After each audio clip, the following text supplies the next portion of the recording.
നിയമസഭാ തെരഞ്ഞെടുപ്പിന് മുന്നോടിയായി മുന്നണിയിലെ രാഷ്ട്രീയ മാറ്റങ്ങൾ, ചെറുകക്ഷികളുടെ മാറ്റങ്ങൾ ഇപ്പം നടന്നു എന്ന മട്ടിലുള്ള വാർത്തകളാണ് വന്നുകൊണ്ടിരിക്കുന്നത്.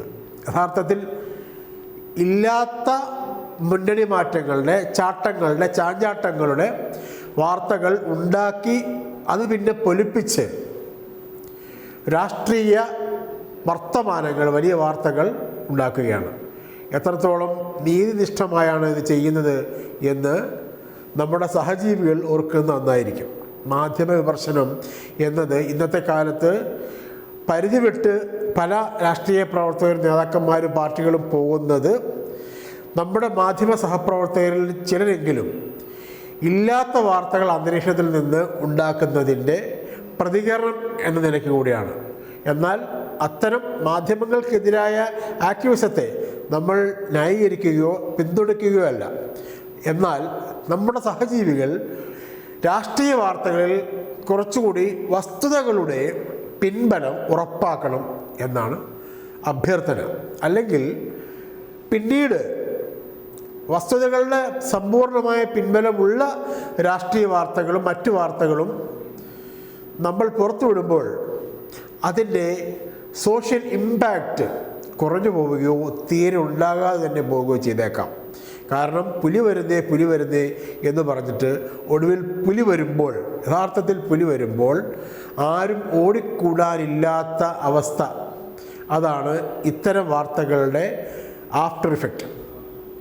എന്താണ് ഇപ്പോൾ ഇങ്ങനെ പറയാൻ കാരണം?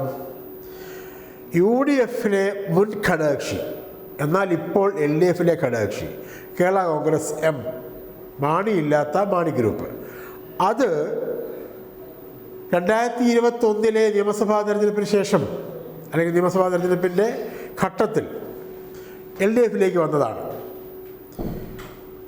LDF ഭാഗമാണ്.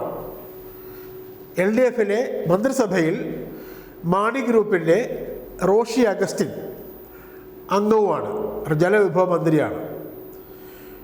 ജോസ് കെ മാണിയോ, പാർട്ടി ചെയർമാൻ ജോസ് കെ മാണിയോ, കേരള കോൺഗ്രസ് എമ്മിൻ്റെ മറ്റേതെങ്കിലും നേതാക്കന്മാരോ ഏതെങ്കിലും ഘട്ടത്തിൽ ഞങ്ങൾ LDF എന്തെങ്കിലും രീതിയിലുള്ള അകൽച്ച കാണിക്കുന്നുവെന്നോ, ഞങ്ങൾ UDF NDA പാലം വിടുന്നുവെന്നോ ചെറിയ രീതിയിലെങ്കിലും സൂചന നൽകിയതായി ആർക്കും പറയാനുമില്ല. പിന്നെന്താണ്? അന്തരീക്ഷത്തിൽ നിന്ന് ഒരു വാർത്ത സൃഷ്ടിക്കുകയാണ്. കേരള കോൺഗ്രസ് M UDF എന്നിട്ട് അതിന് സപ്പോർട്ടീവായിട്ടുള്ള മറ്റു വിവരങ്ങൾ ഉണ്ടാക്കുകയാണ്.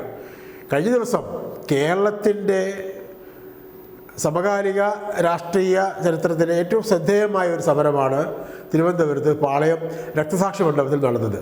മുഖ്യമന്ത്രിയും മന്ത്രിമാരും കേന്ദ്രത്തിൻ്റെ കേരളത്തോടുള്ള അവഗണനയ്ക്കും വിവേചനത്തിനുമെതിരെ സമരം നടത്തി. കേരളത്തെ സാമ്പത്തികമായി ശ്വാസം മുട്ടിക്കുന്ന കേന്ദ്ര നയത്തോടുള്ള പ്രതിഷേധം, അത് വലിയൊരു മൂവ്മെൻ്റാണ്. കേരളം ഒറ്റക്കെട്ടായി നിൽക്കേണ്ട ഒരു സന്ദർഭം. പക്ഷെ ആ സന്ദർഭത്തെ എങ്ങനെയാണ് ഒരു രാഷ്ട്രീയ ദുരുദ്ദേശത്തോടു കൂടി വാർത്തയാക്കിയത്?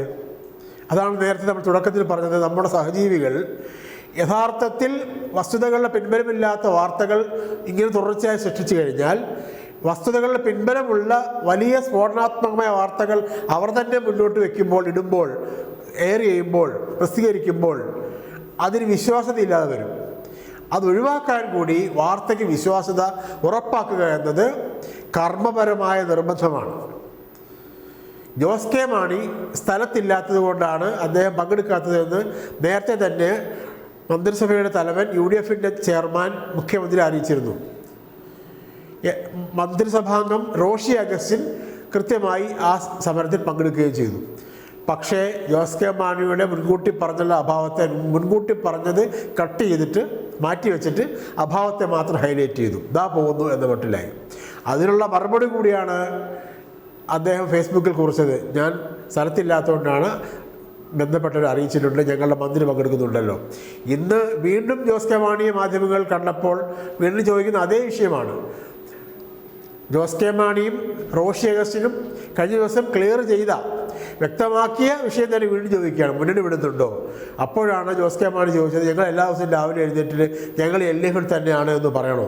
നിങ്ങൾ നിങ്ങളുടെ വീട്ടിലെ കാര്യം പോയി നോക്കൂ എന്ന് തുറന്നു പറയുന്നതിന് പകരം അദ്ദേഹം ബൈബിൾ വചനം ഉദ്ധരിച്ചു. മാധ്യമപ്രവർത്തകരോട് വീട്ടിലെ കാര്യം പോയി നോക്കാൻ പറയാൻ ഒരു രാഷ്ട്രീയ നേതാവിനും അവകാശവും അധികാരവുമില്ല. മാധ്യമപ്രവർത്തകർ സാമൂഹികമായ ഇടപെടലുകൾ നടത്തുന്നവരാണ്, അത് അവരുടെ ചുമതല കൂടിയാണ്.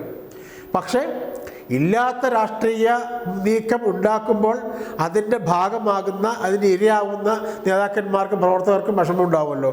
അതാണ് ജോസ് കെ മാണി പ്രകടിപ്പിച്ചത്.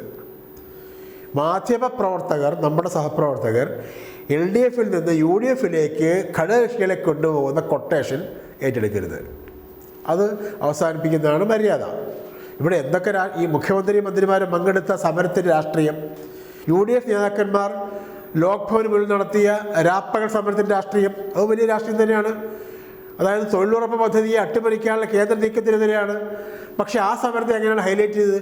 ആ സമരത്തിൻ്റെ രാഷ്ട്രീയവും സമകാലികമായ പ്രസക്തിയും മാറ്റിവെച്ചുകൊണ്ട്, അല്ലെങ്കിൽ കുറച്ച് കാണിച്ചുകൊണ്ട് ആ സമരത്തെ ഹൈലൈറ്റ് ചെയ്തത് മുൻ CPM MLA, 3 വട്ടം CPM MLA ആയ, LDF MLA ആയ ഐഷ പോറ്റി രാഷ്ട്രീയ അതിർത്തി പ്രകടിപ്പിച്ചുകൊണ്ട്, ഇപ്പോൾ പദവികളില്ലാത്തതിൽ അതിർത്തി പ്രകടിപ്പിച്ചുകൊണ്ട് എന്ന് പറഞ്ഞ് അവരെ കോൺഗ്രസിലേക്ക് കൊണ്ട് ചാടിക്കുന്നതിൻ്റെ ദൃശ്യങ്ങൾ സമരപ്പന്തൽ, അത് ആ വാർത്ത, അതിനാണ് പ്രാധാന്യം.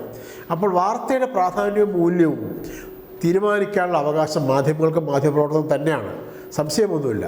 പക്ഷേ അത് കേരളത്തിൻ്റെ രാഷ്ട്രീയ സാമൂഹിക ഭരണപരമായ നിലനിൽപ്പിൻ്റെ സാഹചര്യങ്ങൾക്ക് എത്രത്തോളം അനുഗുണമാണ്, ഗുണകരമാണ് എന്ന് ആലോചിക്കുന്നത് നന്നായിരിക്കും എന്നതിൻ്റെ ക്ലാസിക്കൽ എക്സാമ്പിളാണ് ജോസ് കെ മാണിയെ, പോകാൻ ആലോചിക്കാത്ത ജോസ് കെ മാണിയും കേരള കോൺഗ്രസിനെയും പോകുന്നു, ഇതാ പോയി എന്ന മട്ടിൽ പ്രചരിപ്പിക്കാനും വീണ്ടും വീണ്ടും അത് തന്നെ ചോദിക്കാനുള്ള ശ്രമം.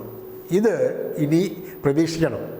വാർത്തയാണ്, രാഷ്ട്രീയമാണ്, മുന്നണി മാറ്റമാണ്, അതിന് ജനങ്ങളുടെ ഇടയിൽ റീച്ച് ഉണ്ടാവും, എഴുത്താണെങ്കിലും പറച്ചിലാണെങ്കിലും. പക്ഷേ അതിന് വസ്തുതയുടെ പിൻബലം ഉണ്ടോ എന്ന് നോക്കാതെ ഇനിയും വാർത്തകൾ വരും. എന്തുകൊണ്ടെന്നാൽ ഇലക്ഷൻ പടിവാതിക്കലാണ്. നമ്മുടെ കേരളം 16ാം നിയമസഭ രൂപീകരിക്കാനുള്ള നിയമസഭാ തെരഞ്ഞെടുപ്പിൻ്റെ പടിവാതിക്കലാണ്. മെയ് അവസാനത്തോടു കൂടി പുതിയ സർക്കാർ രൂപീകരിക്കപ്പെടും. ജൂണിൽ പുതിയ നിയമസഭ ചേരും, 16ാം നിയമസഭ.